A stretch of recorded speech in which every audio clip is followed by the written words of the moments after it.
Chapter 1. A Missing Daughter. Somebody is ringing my office doorbell. It's 9:10 on a Monday morning. That's early for a client to call. But perhaps this is going to be a good week. Last week, business was not very good. I need some new clients. I look at my computer. I want to see the person before I open the door. The little camera over the door shows me a woman in a raincoat. About 40 maybe. Not rich. The raincoat is a cheap one from the street market. She's carrying a newspaper, the Putney Gazette. I hit the open door button on the wall. The door opens and the woman comes in. "Are you the private investigator?" "Shirley Holmes?" she asks. She looks around the office, probably looking for someone older. I am. I use my older person voice. "Please sit down, Mrs. Williams." "Edith Williams," she says.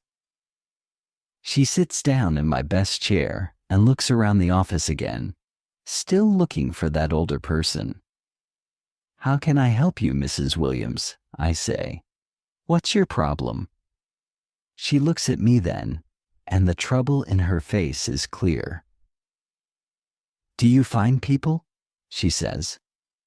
"Can you find my daughter?" She left home 5 weeks ago. Just walked out. Took all her things and walked out. And not a word from her. No phone calls. Not even a text. Nothing. Edith Williams is nearly crying now. "Why?" I ask. I'm careful. Family problems can be dangerous. You open a door and all kinds of dark and horrible things come out. And when those dark and horrible things are out, you can never put them back in again. Edith Williams is still trying not to cry. "Why, Mrs. Williams?" I say again. "Why did your daughter leave home? Was there an argument?" "Not with me, no. It's her father. He. Now she really is crying. 5 weeks of crying. All in 2 minutes in my office. I get her a cup of coffee and sit on a chair next to her. "Tell me all about it, Mrs. Williams. Take your time." The daughter, Carrie, is 15, I learn.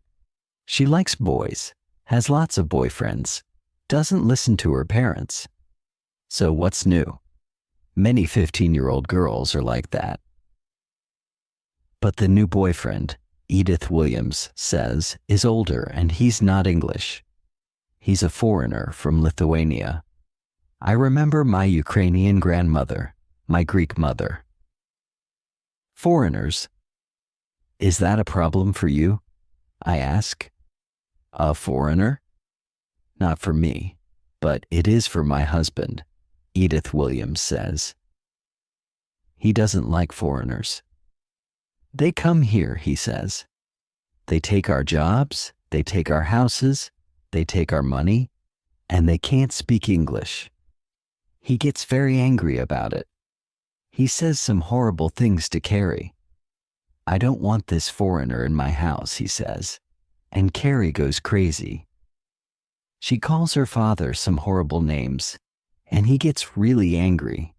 He's shouting, and Carrie's crying. They don't stop for hours. Edith Williams stops for a second. She can still hear the shouting and the crying, I think. "And what happened next?"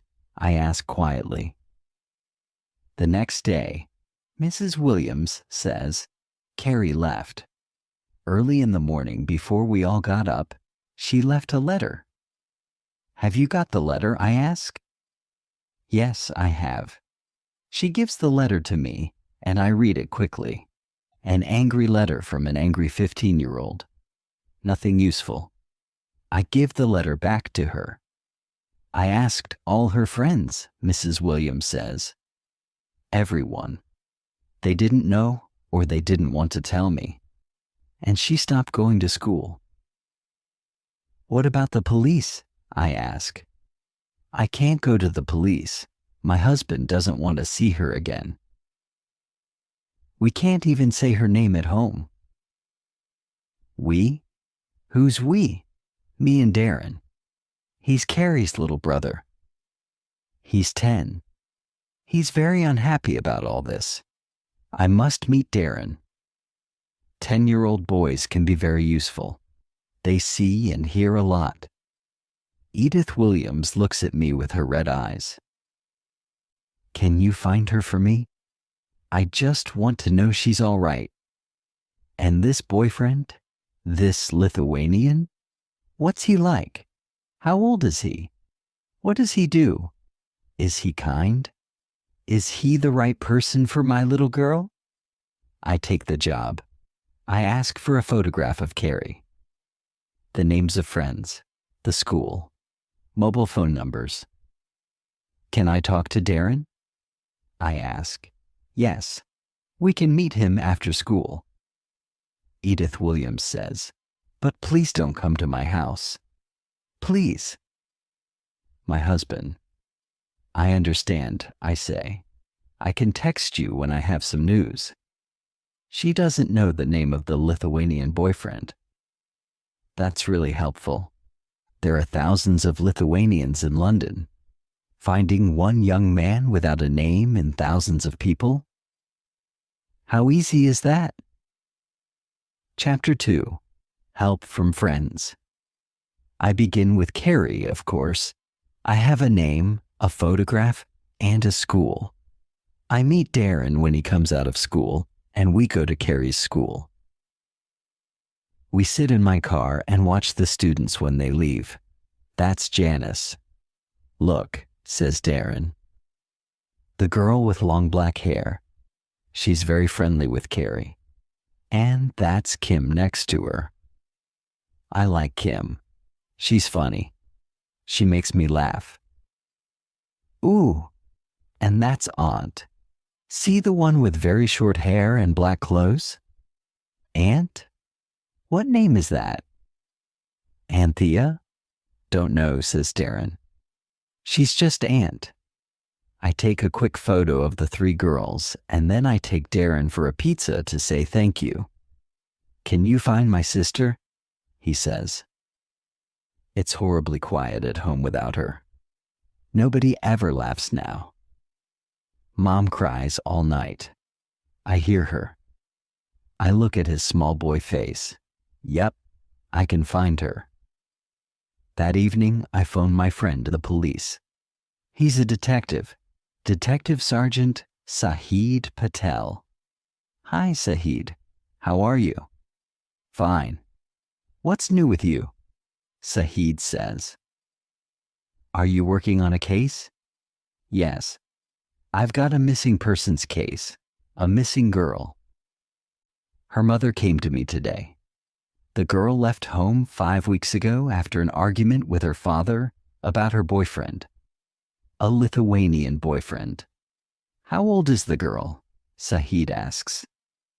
15. Oh dear. Sahid is not surprised. Every day we get missing persons reports. Do you know how many? No. Tell me. How many? The police in Britain get about 1,000 reports every day, Sahid says. And nearly 1/3 of those are young people between the ages of 15 and 17. When did the mother make the report to the police? She didn't. The girl's father doesn't want to see her again, I say. So, no police, no missing persons report, and no looking for her. That's what the mother told me. Okay? Be careful, Shirley. The girl's only 15. She can't get married before she's 16. And the law says, I know all that, Sahid. I know the law. Of course you do. Sorry. There's a smile in Sahid's voice. So, what do you want from me? Can you help with the Lithuanian boyfriend? I say. Where do I look for him? Can you give me some names? People to talk to? Maybe. but there are about 200,000 Lithuanians in London. When do you want this? I have work to do, you know. I'm going to try the girls' school friends first, I say. Can you do it in a day or two? Text me when you have something. Okay. Bye now. The next day at 4 o'clock, I'm outside Carrie's school. I have my photo of the 3 girls, and I soon see them. They're standing, all 3 of them, in the street, looking at their mobile phones and laughing. I walk over to them. Hi guys, I say. You're friends of Carrie Williams, right? I need your help. Carrie Williams, says the girl called Aunt. Who's she? I watch the girls' faces. They know Carrie all right, and they know she's missing. But how much do they know? Ah, come on, I say. You're Carrie's best friends. I'm looking for her. I need to find her. And who are you? Asks the girl called Janice. I give them my card. Shirley Holmes, private investigator. The girl called Kim laughs. Shirley Holmes? Are you the granddaughter of Sherlock Holmes or something? I smile. I get this all the time, again and again and again. Great-great-granddaughter. He lived in the 1890s. Wow, really? That is awesome, says Kim. Janice and Aunt laugh. Kim, you idiot.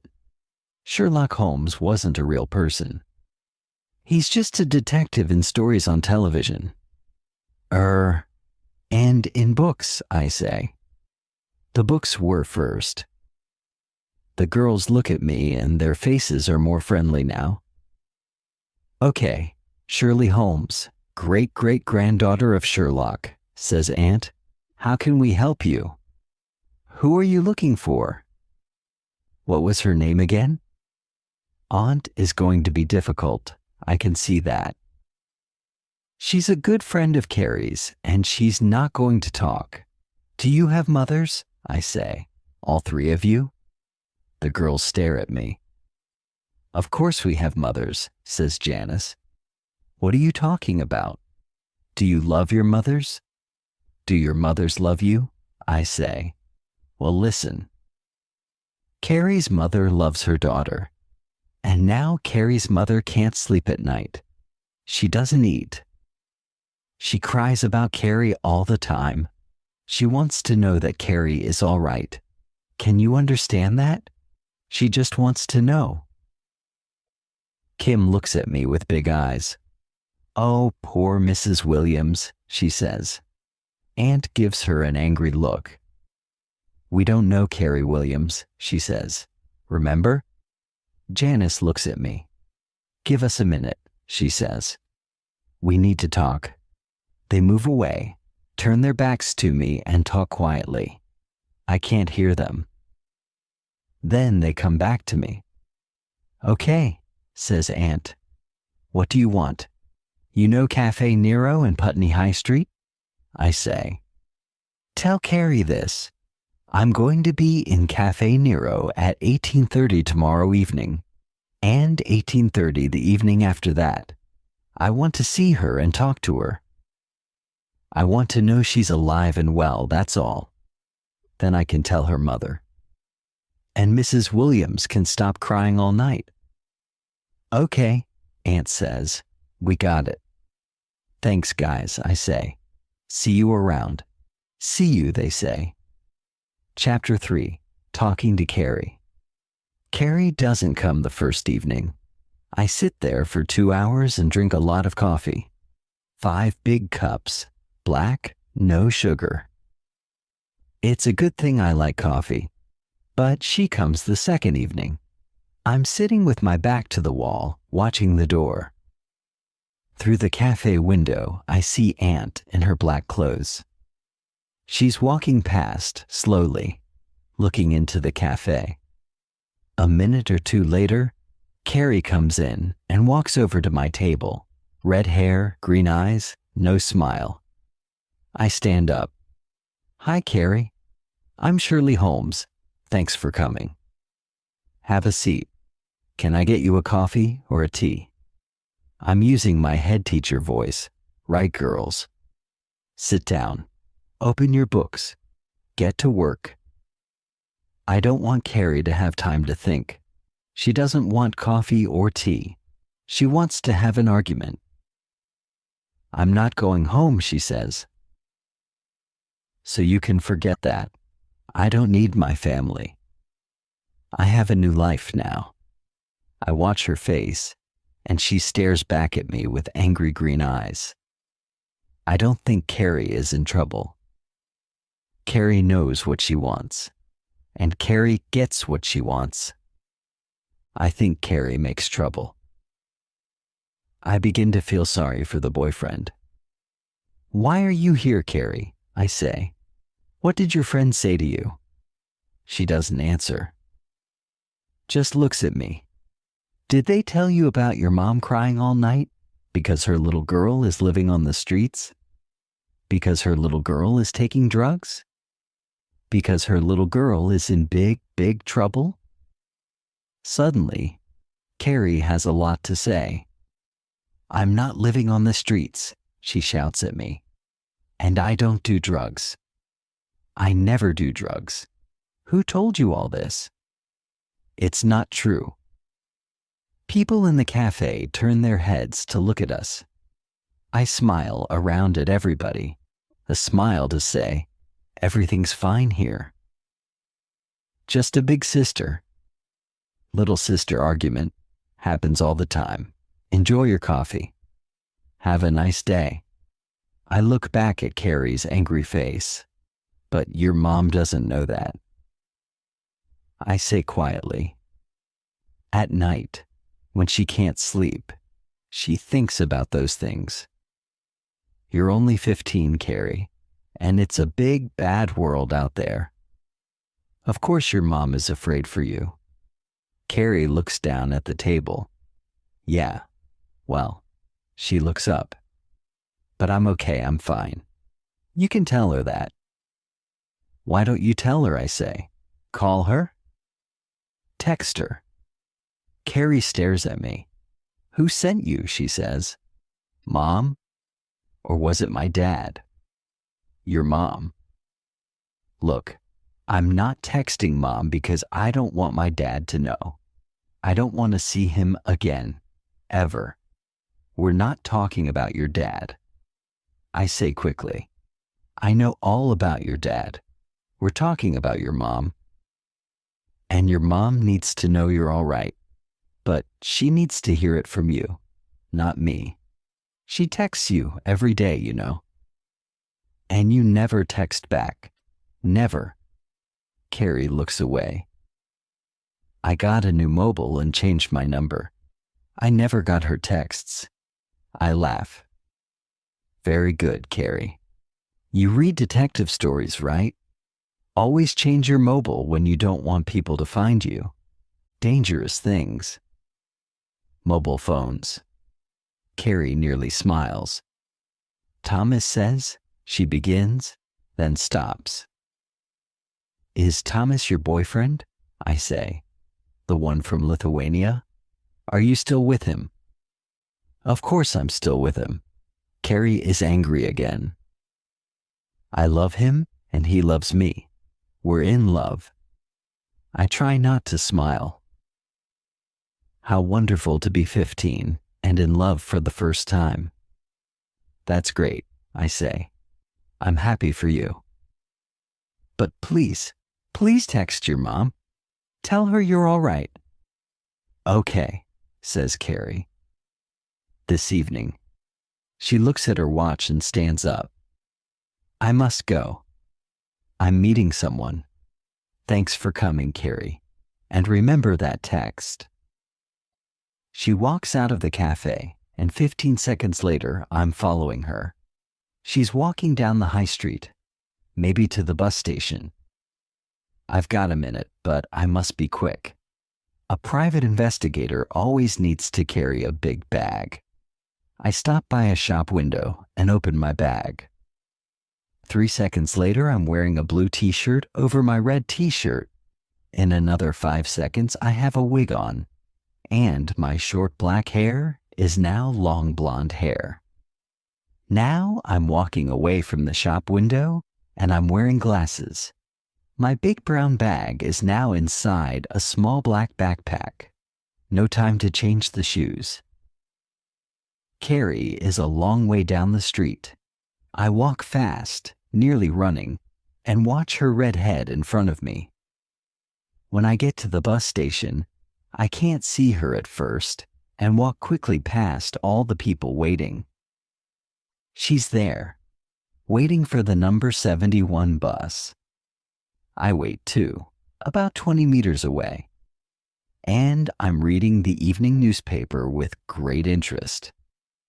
A private investigator always has today's newspaper in their bag, but Carrie doesn't look round. When the bus comes, Carrie goes upstairs. This is good news for me because I can sit downstairs at the back of the bus. I can see Carrie when she gets off, but she can't see me. It's a short bus ride, only 10 minutes. Carrie gets off the bus and turns left into a small street. I'm 30 meters behind her. Carrie looks round once and sees someone with blonde hair in a blue t-shirt and glasses. She doesn't know me. Halfway down the street, she crosses the road and goes into a big old house. I walk past the house, not too fast, not too slow. I can't follow her into the house because there are no other people around. You can only hide easily when there are lots of people around. I take the next right, walk for 10 minutes, then turn around and come back. This time I walk to the front door of the big house. There are 6 bells by the door with names next to them. It's a house with 6 different apartments. I look at the names, but there isn't a Williams next to any bell. Well, of course not. She's living with her Lithuanian boyfriend. I look at the names again. John Ozumba, K. Brown, Lily Sardelli, R. Varnicht, T. Grigas, M. Westerbrook, Varnicht and Grigas. Lithuanian names, I think. Tomas Grigas, perhaps. You can't stand in a quiet street and watch a house. Everybody looks at you and says, "Who's that woman? What's she doing?" But you can watch a house from a car. People often sit in cars, waiting for somebody, having a sleep, checking their phone messages. I go home, make some spaghetti for dinner, and text Edith Williams. Saw C today. She's fine. More tomorrow. Chapter 4. The Boyfriend. The next day, I'm in the street in my car, opposite the tea house. I have a cup of coffee, a newspaper, and a lot of time. I want to see Thomas and talk to him. Then I can make my report to Mrs. Williams, and the job is finished. At 17:45, Carrie walks down the street and goes into the house. I'm watching carefully now. People are coming home from work. In cars, on bicycles, on foot. Lots to watch. 2 people go into the house, a young woman and a short older man with white hair. At 18:25, a young man walks down the street, tall with dark hair. He walks to the front door, and in 2 seconds, I'm out of the car, across the street, and standing behind him at the door. He opens the door and turns to look at me. "Hi," I say. "Okay to come in?" "I'm visiting Mike Westerbrook at number 6. "Yes, that's okay," the young man says. He holds the door open for me, and we walk up the stairs together. "Nice and sunny today," I say. "But rain's coming in later," they say. Says the young man. At the top of the stairs, he turns to the door with number 4 on it gets out his key, and opens the door. Suddenly, I run back to him. Hey, excuse me. Is this yours? It was on the floor. In my hand, I'm holding a weekly bus ticket. It's more than 2 months old, but he can't see that because I've got my hand over the date. He looks at the ticket, and I look through the open door of number 4 and see Carrie in the room. Then I'm through the door and inside the apartment. Hey, the young man shouts at me. What are you doing? Who are you? Get out. I turn to Carrie. Hello, Carrie, I say. Did you text your mom last night? The young man is next to me now. Who is this? He says to Carrie. What's this about? He stares at me angrily. Carrie looks angry too. She's a private investigator, she tells the young man. Mom sent her. I talked to her yesterday in the cafe. I told you, remember? Ah. The young man suddenly smiles. He has a very nice smile. How exciting. I never met a private investigator before. How do you do? I am Thomas Varnus, and I'm very pleased to meet you. He holds out his hand and we shake hands. Wrong name, I think. Not the name on the door, but this is the Lithuanian boyfriend, Shirley Holmes. Pleased to meet you too, I say. I'm sorry about this, but I need to talk to you. Carrie's mother? Of course, says Thomas. I understand.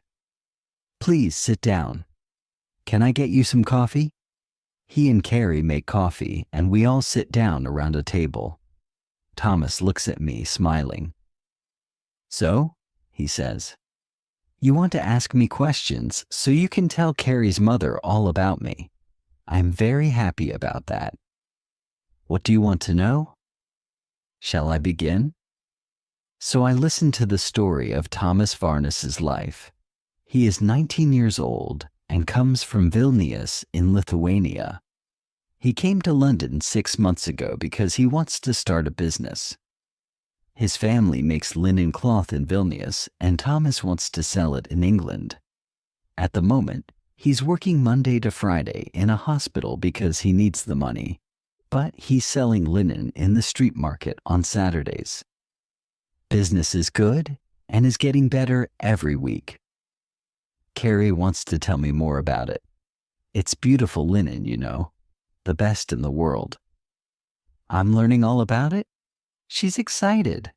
I can see it in her green eyes. Thomas is smiling. Carrie is very good with the colors of the linen, he says. She wants to work with me, and she's good at business too. Very good. Better than me. He puts the back of his hand against Carrie's face, just a touch, a very gentle touch, and smiles into her eyes. She looks up at him, and the love in her eyes is clear. For a second or two, the world stops for them. These two young people are very much in love. Carrie looks at me again. Everybody wants to wear clothes made of linen now, you see, so our business is going to get bigger. Lots of hard work, says Thomas, but we're young. We can work hard, no problem about that. But we do have one problem. He looks at Carrie. Your family. Oh, that, Carrie says. Not important. I don't need them. We're fine without them. Not so, Thomas says gently. Your mother is unhappy. Your little brother is unhappy. And your father too. No, he isn't. My father is a horrible man. We have arguments all the time. Every day he tells me, do this, don't do that, do this. He's always right, and I'm always wrong. Always. He never listens to me. He doesn't understand me. He doesn't want to understand me. He's just horrible. Shh, shh, Thomas says. When people are angry, Sometimes they say bad things. Maybe they don't really think that. You and your father have a lot of arguments, and you both get angry and say things. Yes, but, Carrie says. I sit and listen. This is not their first argument, and it's not going to be their last one. It's interesting to listen to them. Thomas is very gentle with Carrie, but he's strong too. He's in love, but he still thinks clearly. Excuse me, I say. I'm still here, you know. They look at me. Thomas laughs. Sorry, he says. We talk about this often. In the end, Carrie must go back home. She knows that. No, I don't, says Carrie. I'm not going back home. No way. But Carrie, you can't cut your family out of your life. Family is important. My family is important to me, and I want you to have your family too. To be friends with your mother and your father and your little brother. They're off again. I'm trying not to smile. This argument is going to run and run. I think Thomas is good for Carrie. Well, I'm done here, I say. It was good to meet you, Thomas. I can tell Mrs. Williams about you now. And, well, good luck to both of you. Carrie smiles. Thanks, Shirley. Can I call you Shirley? Aunt and Janice said you were all right. I sent Mom a text last night, you know. Thomas stands up too. I must get home now, he says. I stare at him, surprised. Home? You live here in this apartment, don't you? No, Thomas says. Of course not. Carrie is 15. We cannot marry before she is 16 years old. It is against the law. So of course I don't live here. It is not correct. But this is your apartment? No, Thomas says again. It's my sister's apartment. Carrie lives here with my sister, Ruta Varnate. She's working late tonight. I have a room with a friend near Putney Bridge. I'm very surprised. I sit down again and look at Carrie. Why didn't you tell me? Everybody thinks you're living with Thomas. Carrie doesn't look pleased. Well, I didn't tell them that, but my dad always thinks the worst. And sometimes my mom too. But we can get married next year when I'm 16. Thomas laughs. He pulls her hair gently. 16 is still very young to get married. We can wait. I want to know your family first. And you want to know my family. Yes, I really want to meet your family, Carrie says. But you don't want to meet mine. You really don't. Thomas pulls her hair again, not so gently this time. Of course I do. I want to talk to your father. I want him to like me. We have all the time in the world, Carrie. Let's just take our time, eh? Carrie tries to look angry. Then she laughs and puts her arms around him. Thomas and I leave the house together. He walks with me to my car. I'm sorry about Mr. Williams, he says. I think he loves Carrie a lot. Maybe I can meet him and talk to him one day. But Mrs. Williams doesn't need to be afraid for Carrie. Please tell her that. Of course, I say. I've got a lot to say to Mrs. Williams. Thomas and I shake hands again and say goodbye. I drive back to my office and check my messages. There's a message from Saeed. Call me about the Lithuanian boyfriend. I send him a text. Found the boyfriend. Thanks. And the girl. All well. No problems. Easy case. Nothing horrible. But thanks for the help. Ash H. A text comes back from Saeed at once. Oh, thanks a lot. I made 12 phone calls for you. All for nothing. Next time, you can help me. SP. Oh dear. Sahid is not pleased. I often need his help, so I must be nice to him. I send him another text. Sorry. Really, really sorry. Can I buy you a beer tonight? Ash-achi. A text comes back from him. Okay. The King's Arms. By the river. 1:00 this evening. See you. SP Chapter 5. A foot in the door. Sahid and I have a beer together, and I tell him all about the Lithuanian case. A father-daughter problem, eh? Says Sahid. Well, I know all about difficult fathers. Sahid is from an Indian family. He and his sister Layla have their problems with a difficult father too. But Sahid never talks about his problems. He just does his job. He's a good detective, so you did a good job there. A happy ending, says Sahid. Yes and no, I say. One more thing to do. We finish our beer and leave. Say hi to Layla for me, I say. Layla is my best friend. She's a lawyer. Layla, Sahid, and I have a lot of arguments about the law and the police and private investigators. We have a good time. I'm always right, of course. The next day is Saturday. I do some work on my laptop in the office and think about the Lithuanian case. How many young men are there like Thomas Varnas? I think about it some more. Then I leave and walk to the Williams house.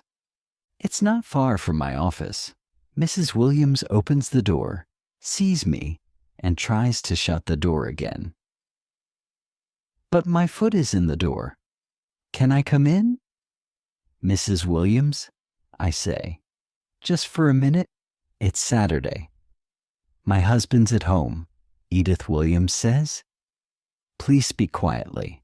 Look, I've got your money ready. Here it is. And thank you. Thank you. Carrie is texting me every day now, so I know she's all right. Please go now. Please don't. Who's that at the door, Edith? It's a man's voice. A big, strong voice. Oh, nobody, Mrs. Williams says quickly. But I'm inside the door now and looking at Mr. Williams. Oh, hello, he says. Who are you? Shirley Holmes, private investigator. How do you do? Your wife wanted me to find Carrie and to talk to her boyfriend. What? Mr. Williams turns to his wife. What did I say to you, Edith? He shouts. We're finished with that girl. We don't speak to her. We don't talk about her. And it's good news, Mr. Williams. I use my head teacher voice again. He's still shouting at his wife, so I shout too. And smile. Yes, it's very good news, Mr. Williams. Your daughter Carrie is alive and well and living in London, and she has a wonderful boyfriend. Mr. Williams stops shouting and stares at me. Behind him, I can just see Darren's head. He's looking round a door with big eyes. Carrie's boyfriend is a very nice young man. His name is Thomas Varnas. He's 19 years old. He's a hard worker. He's kind. He's a foreigner, Mr. Williams says angrily. You have a problem with foreigners, I say. Mrs. Williams closes her eyes. She's waiting for something. What? A lot of bad language about foreigners from her husband? I look at Mr. Williams again, but he isn't saying anything. He's just staring at me angrily. And suddenly, I understand. His problem isn't with foreigners. It's with his daughter. He wants to know that Carrie is all right. He wants to hear about her boyfriend. He wants to see her, to have her back home. But he can't find the words. He just can't say it. I speak quickly. Thomas is a very nice young man. I say it again. It's an important message. He works hard. He's doing 2 jobs, and he's going to make a good life for him and Carrie. He speaks very good English, and he's kind, and he's funny, but he's strong too. He thinks family is important, and he wants Carrie to come back home, to be friends with her mother, her father, her brother. All 3 of them are listening to me now. Darren has a big smile on his face. Oh, and Carrie is living with Thomas's sister. Not with Thomas, you know. Carrie wants to get married when she's 16 next year. But Thomas wants to wait. He wants to meet the family, and he wants Carrie to meet his family. So you see, Thomas Farnes is a good man, a really good man. He's a boyfriend to please any father in Britain, Mr. Williams. Carrie's father opens his mouth and closes it again. He still can't find the words. So now you know all about him, Mr. Williams. Meet him, talk to him, ask him to Sunday lunch. I turned to Mrs. Williams. Do you usually have Sunday lunch, you know? That wonderful British meal? All foreigners love it. Yes, she says. Yes, I always do a nice Sunday lunch. Well, there you are then, I say. I smile around at everybody. Sunday lunch. That's a good way to meet your daughter's boyfriend. I take my money for Mrs. Williams, give Darren a big smile and a wave, and walk to the front door. Nobody's shouting. Nobody's crying. So far, so good. Have a nice day, everyone, I say, and close the door behind me. Chapter 6. A surprise visitor. The next 3 weeks are busy. I have a new case to work on, and I'm out of the office nearly every day. I don't like the client very much, but the case is an interesting one. On Saturday morning, I'm in the office again. I have a lot of emails to write, so I'm not pleased when my doorbell rings. The computer screen shows me a man at the door. Well, what a surprise. I hit the open door button and the man comes in. Mr. Williams, good morning. How are you, I say. What does he want? Morning, Miss Holmes. He's not friendly. He's not unfriendly. He looks around my little room. Nice office, he says. Can you see the river from your window? He walks to the window, looks out. What does he want? Does he just want to talk about my office? Maybe the weather's next. It's colder today, he says. Autumn's coming. I wait. He comes away from the window. Can I sit down just for a minute? Of course. Please, I say. Now he looks at me. I just wanted to say, well, you were right about Thomas Farnes. He's a fine young man. I like him a lot. Well, that's great, Mr. Williams. I'm very pleased. So tell me what happened. He smiles and gets comfortable in my best chair. He wants to tell me all about it. We asked him to Sunday lunch, like you said, and he and Carrie came to lunch and stayed all day. Lots to talk about. He laughs. Me and Carrie have an argument, of course, but we always do. Tom, I call him Tom now, you see, is very good for Carrie. He doesn't get excited and angry like Carrie does, and Carrie listens to him. He laughs again. She never listens to me.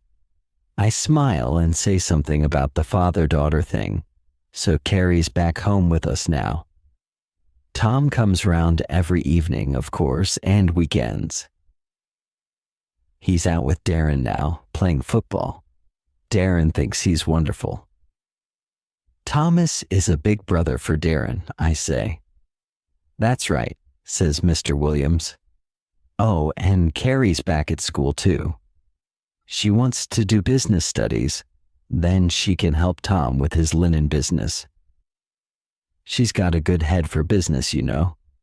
He laughs. My little Carrie, a businesswoman. He stands up. Well, you're busy, I can see that. I just wanted to tell you about Tom. I like good news, Mr. Williams, I say, and it was good of you to come. I walk with him to the door.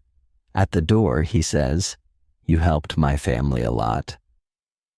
Maybe one day you need help. Just call me.